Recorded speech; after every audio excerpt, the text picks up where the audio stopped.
She was about to end it all, standing on the edge, ready to disappear forever. He stopped his car and saved her life. But what she told him next, it changed everything. Before diving into the story, comment where you're watching from, and don't forget to subscribe so you won't miss the latest stories. The bridge. A night that changed everything. She was standing in the rain, alone, shaking, right at the edge of the old metal bridge. The wind howled through the steel beams, and the cold raindrops lashed against her face, but she didn't flinch. Her eyes were fixed on the dark river below, as if the swirling water called her by name. It was late, nearly midnight. Most people were already home, asleep, unaware that someone's life was hanging by a thread out in the storm. Cars passed occasionally, headlights sweeping past her like ghosts. But no one stopped. No one even noticed. No one. Except Jake. He was just getting off a long, exhausting night shift. His mind was on leftovers and a warm shower when he saw her, just a blur through the rain, a motionless figure standing far too close to the edge. Jake blinked, hit the brakes, and pulled over to the side of the road. His heartbeat quickened. Something deep inside told him, this isn't right. This isn't safe. He stepped out of his truck, instantly drenched. The cold slapped him awake, but he didn't care. Hey, he shouted over the roar of rain. Are you okay? She didn't move. Not even a glance. Jake inched closer, raising his voice but softening his tone. Miss? Please. I don't know what's going on, but I want to help. Just talk to me. Still silence. The only sound was the river crashing below. He could see now. She was young, maybe late 20s. Her clothes were soaked through, clinging to her like they were part of her skin. Her arms were wrapped tightly around herself, but not for warmth, like she was holding herself together, barely. Jake's feet splashed through puddles as he stepped onto the bridge. The metal under him groaned with each footstep, but he kept going. You don't have to do this, he said, gently. Whatever it is, whatever's hurting you. I promise, it can get better. Then, finally, she turned her head. For just a second, their eyes met. Tears were streaming down her cheeks, mixing with the rain. Her lips parted slightly, trembling. There was a look in her eyes Jake would never forget, a mix of pain, fear, and exhaustion, like she'd been carrying a weight far too heavy for far too long. And in that moment, she broke. Her legs gave out, and she collapsed to her knees, sobbing uncontrollably. Jake didn't hesitate. He rushed forward, dropped beside her, and pulled his jacket off. Without a word, he wrapped it around her shoulders. It's okay, he whispered, his voice shaking with emotion. You're safe now. I've got you. She clung to him like he was the only solid thing left in a crumbling world. He held her for minutes, maybe longer. The storm raged on around them, but neither moved. For Jake, time seemed to stop. And for the woman in his arms, something changed. For the first time in what felt like forever, she wasn't alone. Jake had no idea who she was. Not her name, not her story, not what had brought her to that terrifying moment. But somehow, he knew it didn't matter right now. All that mattered was that he had gotten there in time, and that she was still here, breathing, crying, living. Jake didn't know it yet, but the woman he'd just saved was hiding a secret that would not only explain everything, but would turn his world upside down. Who was she? Her name was Lily. That's all she said at first. Just Lily, without a last name, without a backstory. She was quiet, polite, but there was something distant in her tone, like she was physically present, but her soul was still out on that bridge. Jake had taken her to a nearby 24-hour diner after the incident. The place was half empty, lit with flickering neon and the smell of old coffee. He ordered her a hot drink, gave her space, and waited. She sat across from him in his oversized jacket, hands wrapped tightly around the steaming mug like it was her only source of warmth. But she didn't drink. She didn't speak for several minutes. Then, finally, she whispered, I don't want to go home. That sentence hit harder than she probably meant it to. Jake looked at her, really looked at her. He could see it now. Her tired eyes, her pale face, the bruises not on her skin, but in her spirit. He didn't need details. Something had driven her to the edge. Literally, he didn't ask questions. Instead, he made a call. There was a women's shelter about 20 minutes away, safe, private, and open through the night. Jake had once donated clothes there during a community drive, never thinking he'd need it for something like this. I know a place, he said gently. They can help. No questions asked. Lily hesitated.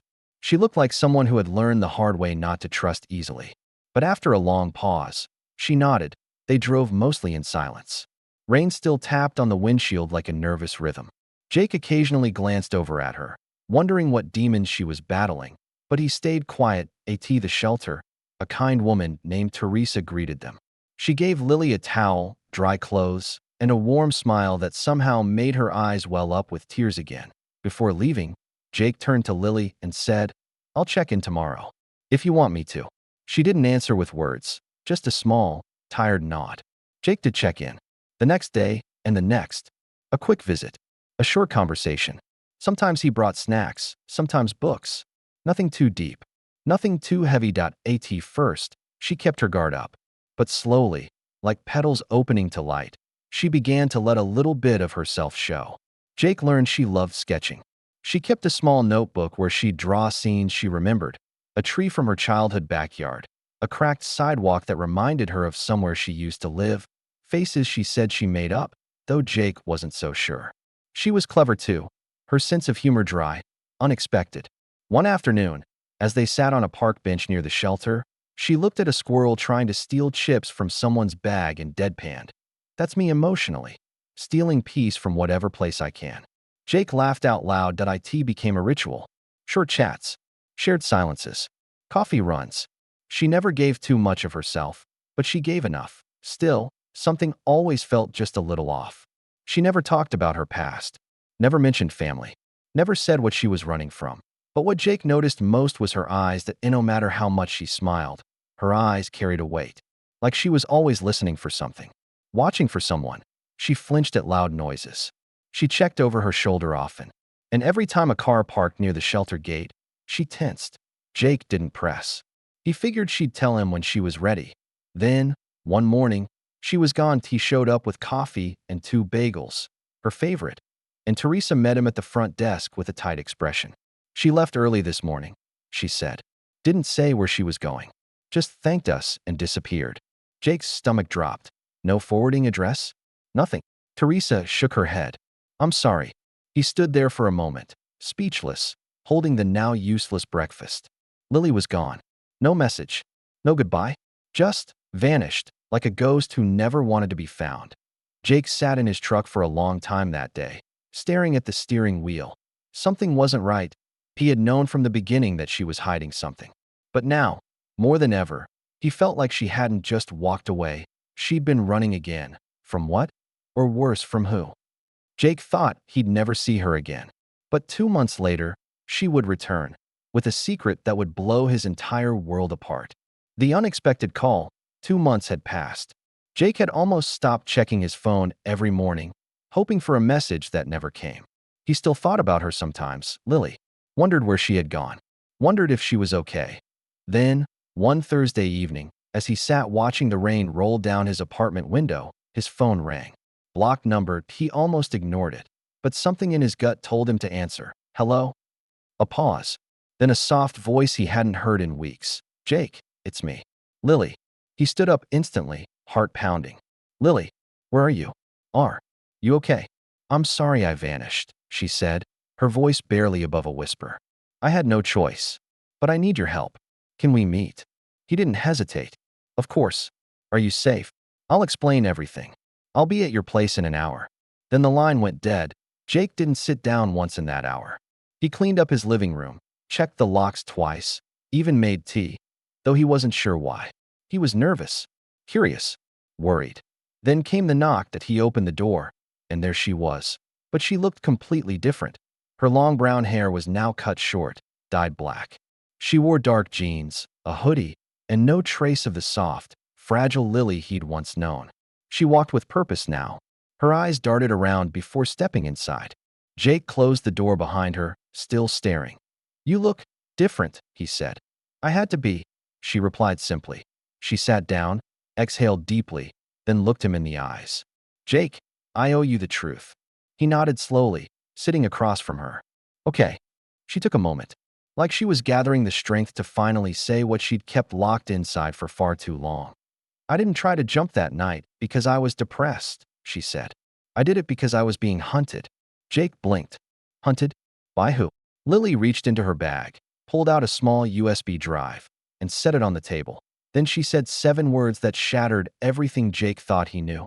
I used to work for a secret agency. He stared at the drive, then back at her. I was a cybersecurity analyst for a private government contractor. She continued. It wasn't CIA or FBI. It was a black budget agency. Unofficial. Untraceable. Our job was to monitor international threats, digital espionage, encrypted data leaks. Jake tried to follow, his mouth slightly open. I started noticing irregularities, she said. Code that wasn't ours. Databases being accessed at odd hours. I dug deeper, and I found something. Something I wasn't supposed to.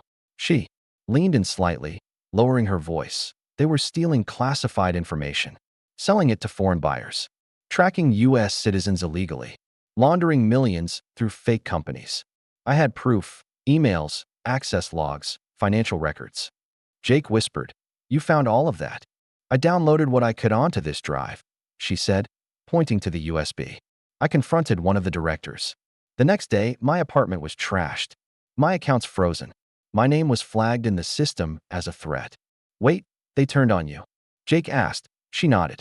"They framed me. Said I stole federal data. That I went rogue. I was going to go public, but I had no one to trust. So I ran." Jake leaned back, trying to take it all in. "All that time, you were never just scared. You were hiding." "Yes," she said. "Every day, I stayed in shelters. Used fake names. Kept moving. But that night on the bridge, I'd finally reached my breaking point. I thought it was over." Jake swallowed hard. "And now, they've found me again," she said, glancing toward the window. "I saw a man tailing me 2 days ago. Same car. Same face I saw near the agency. I don't have much time." Jake stood, fists clenched. "Then we go to the police." "They won't help," she said quickly. "This is above them. Too deep. Too dangerous." Jake looked at the USB. "What's on that drive? It's still everything." She nodded. "Everything. And I need help exposing it." He stared at her for a long moment, then finally said, "All right, you're not alone anymore. Let's bring them down." Jake thought he was just helping a woman in need. But now, he was part of something much bigger, a fight for truth that could shake the nation. The secret that changed everything. Lily sat on Jake's old couch, hands trembling as she clutched the USB drive like it was the only thing keeping her alive. And maybe it was. She took a deep breath, eyes fixed on the floor. Then she began to talk. "I used to be a cybersecurity analyst," she said softly. "I worked for a private contractor. Not one you'd see in the news. This one worked in the shadows, handling classified data for government agencies." Quietly, discreetly, Jake leaned forward, not daring to interrupt. "My job was to monitor digital threats, malware, hacks, breaches. It was routine, until one day, I noticed something strange." She looked up at him, her voice tightening. There were access logs showing files being opened that shouldn't have been. Sensitive data, surveillance files, financial records, encrypted phone logs, being copied and rerouted. At first, I thought it was an error. But I kept digging. Her hands clenched into fists, and what I found was terrifying. She paused, trying to steady herself. There were high-level employees, executives, stealing information, tracking private citizens, journalists, even children of politicians. They were collecting dirt on people, using it for leverage, and worse, funneling billions through fake shell companies into offshore accounts. Jake's eyes widened. They were blackmailing people. She nodded. Yes, and laundering money, all under the radar. They had help, too. People in government, law enforcement. Anyone who got too close disappeared. I knew if I told the wrong person, I'd be next. Jake whispered. "So what did you do?"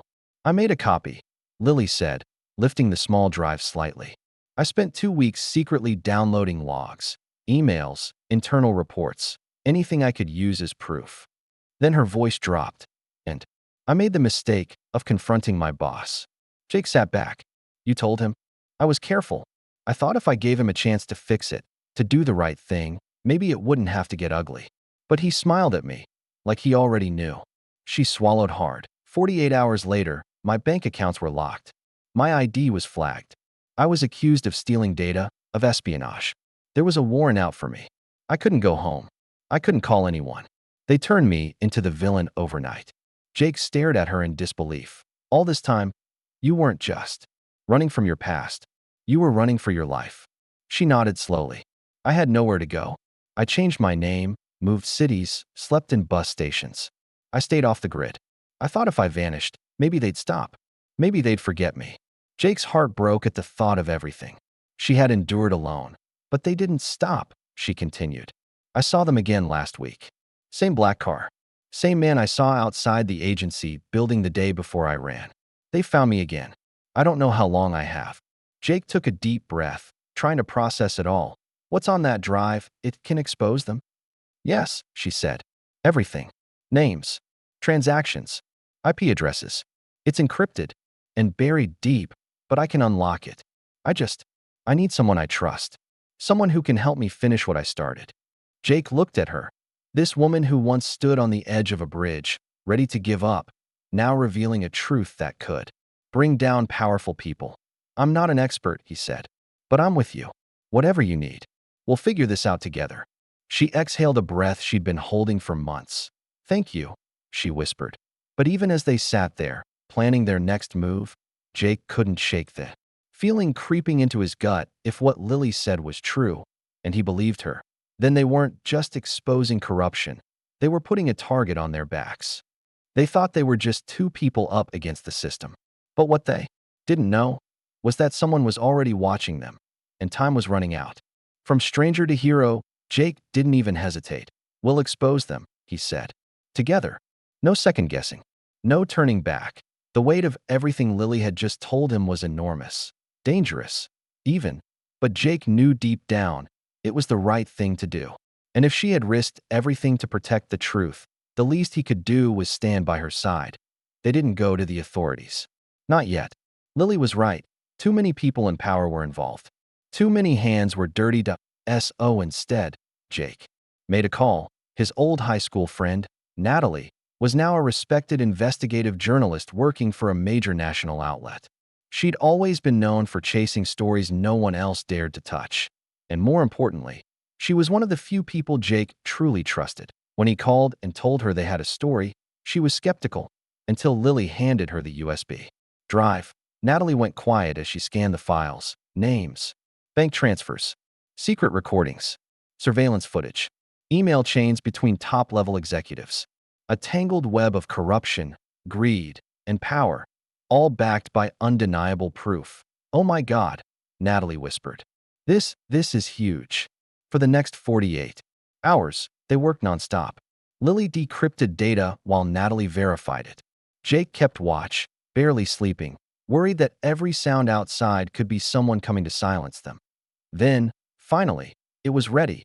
Natalie published the story. Within hours, it went viral. Massive government contract scandal exposed by whistleblower, billions laundered through black ops shell companies. Anonymous woman brings down secret spy network. The media exploded. TV anchors ran breaking news segments. Lawmakers called for emergency hearings. People demanded justice. And just like that, the people who had tried to erase Lily, who had hunted her, ruined her life, and nearly drove her to the edge, were suddenly on the run themselves. Investigations were launched. Arrests were made. The agency she once worked for was shut down. Several high-ranking officials resigned in disgrace. And for the first time in 2 years, Lily could walk outside without looking over her shoulder. When it was over, really over, Lily and Jake sat on a park bench in the same neighborhood where he'd first found her. It wasn't raining this time. The sun was setting, casting golden light over the trees, and Lily was smiling. Not forced, not out of politeness. A real, soft, peaceful smile. I never thought I'd get to breathe freely again, she said quietly. Jake looked at her, that familiar ache in his chest now replaced with something warmer. You didn't just breathe again, he said. You roared. She laughed a little, then leaned her head against his shoulder.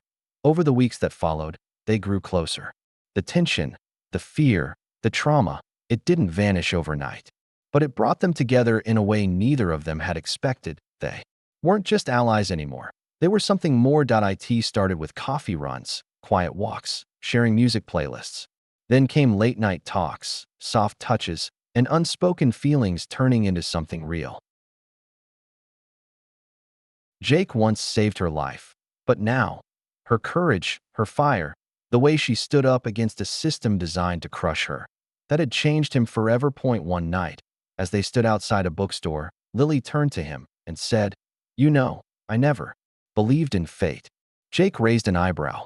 "And now I think, maybe some strangers aren't so random after all." Jake smiled. "You were never a stranger, Lily. You were the story I never saw coming. Sometimes the people we meet by chance are the ones meant to change our entire story." Jake thought he was just helping a stranger on a rainy bridge. But that stranger held a secret big enough to shake the world. And together, they didn't just survive. They didn't just fight back. They became something stronger than fear. They became the truth. If this one moved you, don't forget to like, share, and subscribe for more powerful true-style stories that stay with you long after they end. Until next time, stay kind, stay curious, and remember, every stranger has a story.